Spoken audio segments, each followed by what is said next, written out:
Shalom Bapak Ibu, Saudara yang diberkati Tuhan. Kebenaran kita hari ini 2 Februari 2025 berjudul Tidak Mengenal Injil yang Sejati. Matius 13 ayat 17 berkata, "Sebab aku berkata kepadamu, sesungguhnya banyak nabi dan orang benar ingin melihat apa yang kamu lihat, tetapi tidak melihatnya, dan ingin mendengar apa yang kamu dengar, tetapi tidak mendengarnya." Kalau bangsa Israel yang tekun beragama saja perlu mempersiapkan diri untuk menerima anugerah keselamatan, apalagi orang-orang di luar bangsa Israel yang tidak memiliki keberagamaan seperti mereka.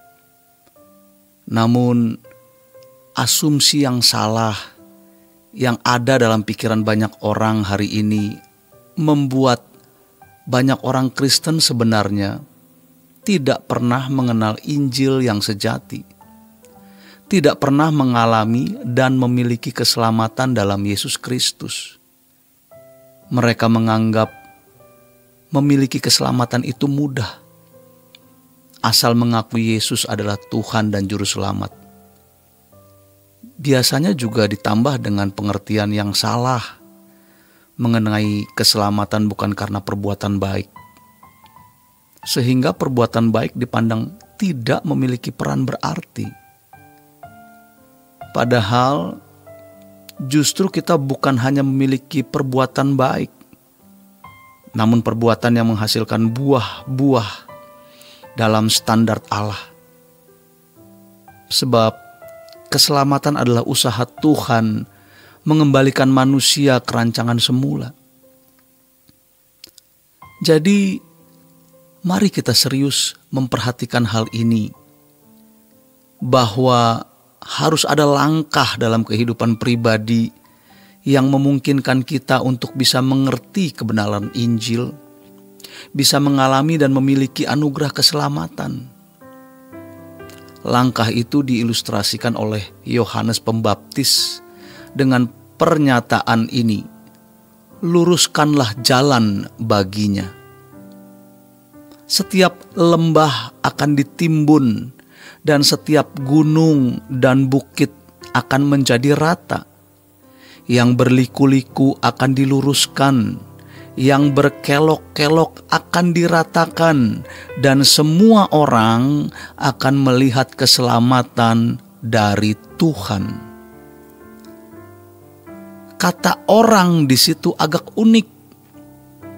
Di dalam teks aslinya sarkos. Sarkos ini menunjuk secara daging atau bersifat jasmania. Jadi orang-orang secara jasmania, secara daging, melihat keselamatan yang ditawarkan oleh Tuhan Yesus. Tetapi ternyata tidak semua mereka mengerti Injil. Mereka memiliki mata, tapi tidak melihat. Memiliki telinga, tetapi tidak mendengar. Seperti yang ditulis dalam Matius 13 ayat 13-15.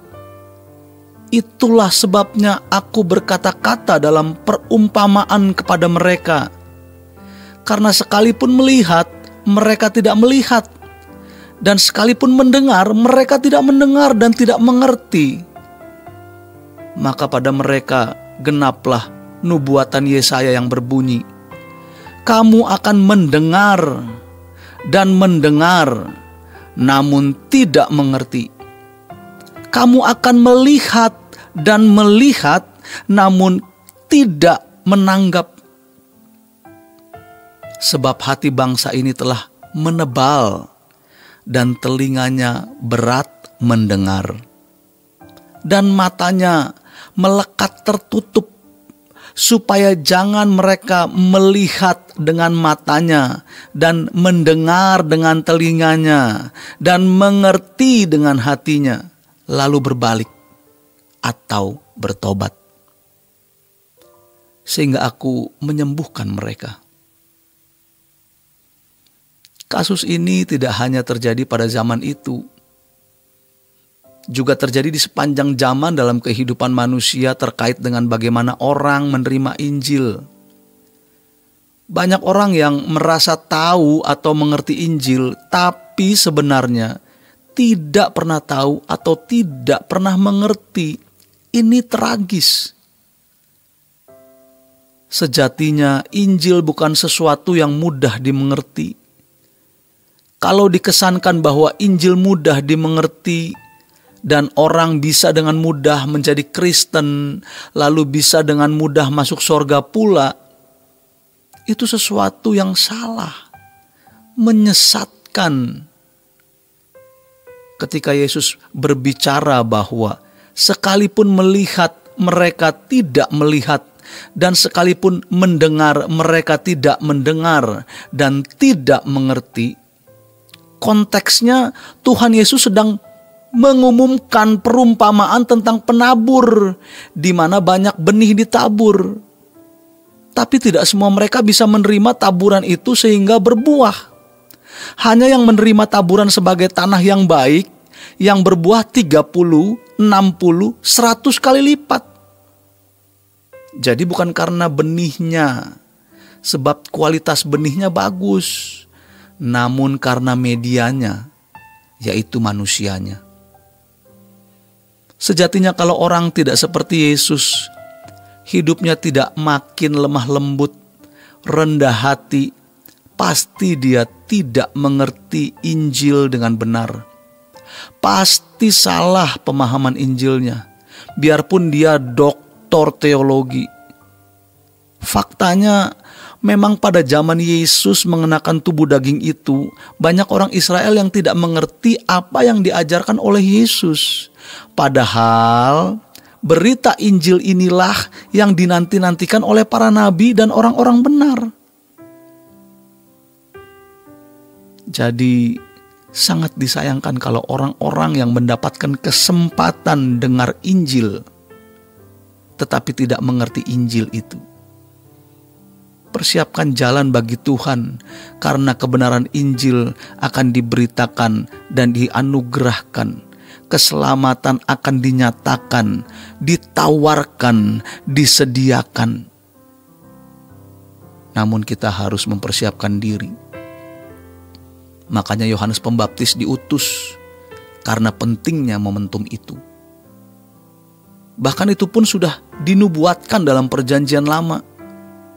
Maka untuk itu Tuhan harus membuat tindakan yang luar biasa melalui Zakaria dan Elisabet, supaya bangsa Israel, masyarakat Israel, bisa menyambut seruan Yohanes Pembaptis yang nyeleneh. Demikian kebenaran kita hari ini. Selamat berjuang untuk mengenal Injil yang sejati. Tuhan Yesus memberkati. Sola Gracia.